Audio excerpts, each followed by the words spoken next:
Alright, so this is our second Electrathon update. So in the prior one, you saw my brother and I, we were working on what you saw in the video. We actually have two other teammates. 4 overall. We've got Kyle here. Howdy. So Kyle is our driver. He will be driving state leadership. In addition to that, he's also been helping us out with the frame design. So the 3 of us here have been working on what you've seen so far in the videos. So we've designed the frame. It's been shortened down actually a bit since then. You'll see that this video. We actually, our 4th teammate, Tillman, he's been working on the body paneling, and it's going to be made out of carbon fiber.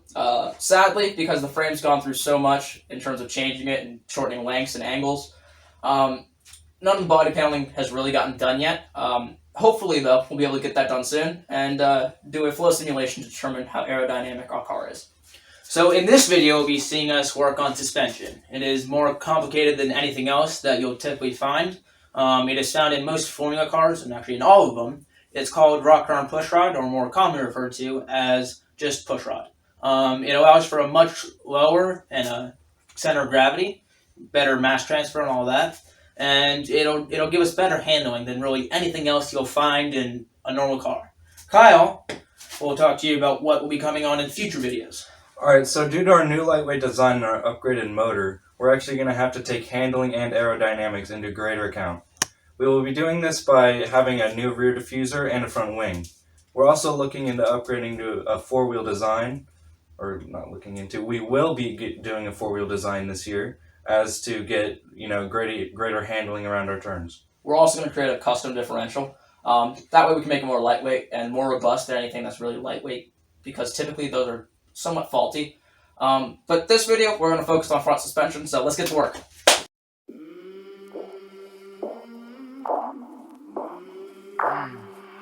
I came from the mud, there's dirt on my hands. Strong like a tree, there's roots where I stand. Oh, I've been running from the law. Hope they won't shoot me down soon.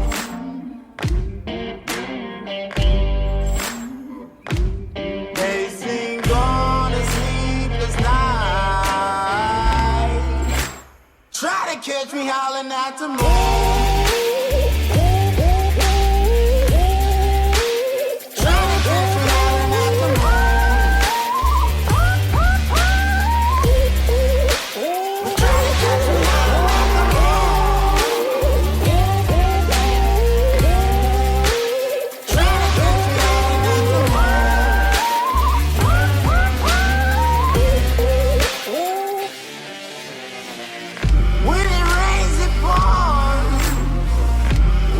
Up to my chin. Won't stop fighting to the very end. Many men try to reach it, many men have failed. Well, if you wanna get to heaven, you gotta raise a little hell. And I've been running from the law. Hope they won't shoot me down.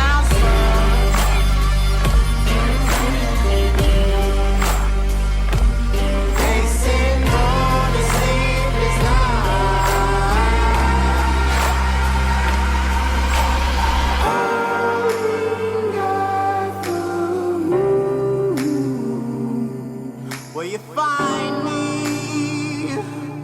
Hope you find me.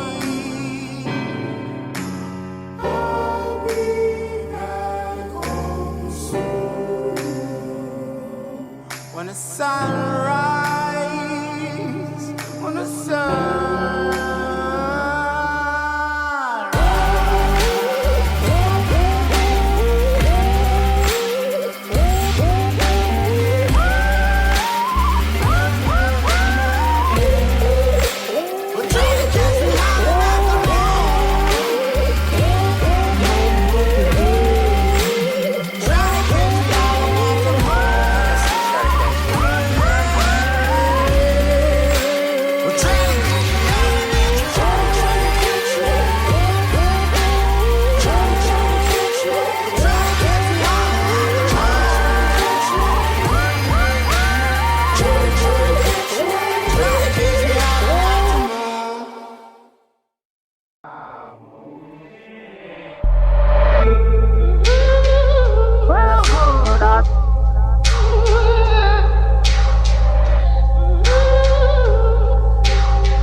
This is the completed front suspension minus the anti-roll bar. Let's dive into how this works. It starts with your wheels, which will be mounted right here. These plates, which will hold the wheel carriers, are specially designed to be as light and as strong as possible. From these wheel plates, they are mounted to control arms. These are bars right here. When the wheel makes contact with the ground on any turn, and a force is applied, these arms will move upwards, like so. When these arms are moved upwards, in addition, it also forces the pushrod upwards. This is the pushrod right here, which is connected to 2 rows bearings. Up here, another rose bearing connects to the rocker. The rocker mounts directly here to the torsion bar. The torsion bar is mounted to the frame using 2 solid bars right here and here, and a solid plate to hold the bearings. From the rocker, here is your suspension spring. Notice that when it's downwards, it will compress, providing resistance. This is the basics of how a pushrod suspension works. As you can see, the other side is identical. Now, unlike most other forms of suspension, this includes an anti-roll bar.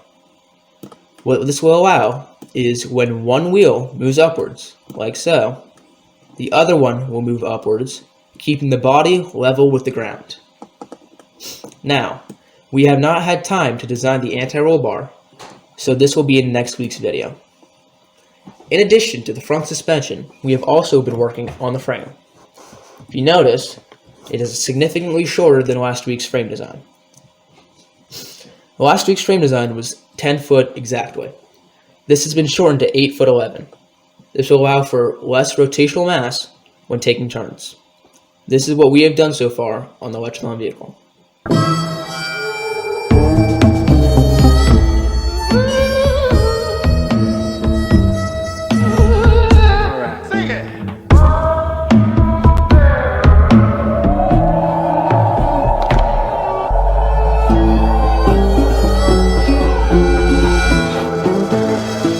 Take it away.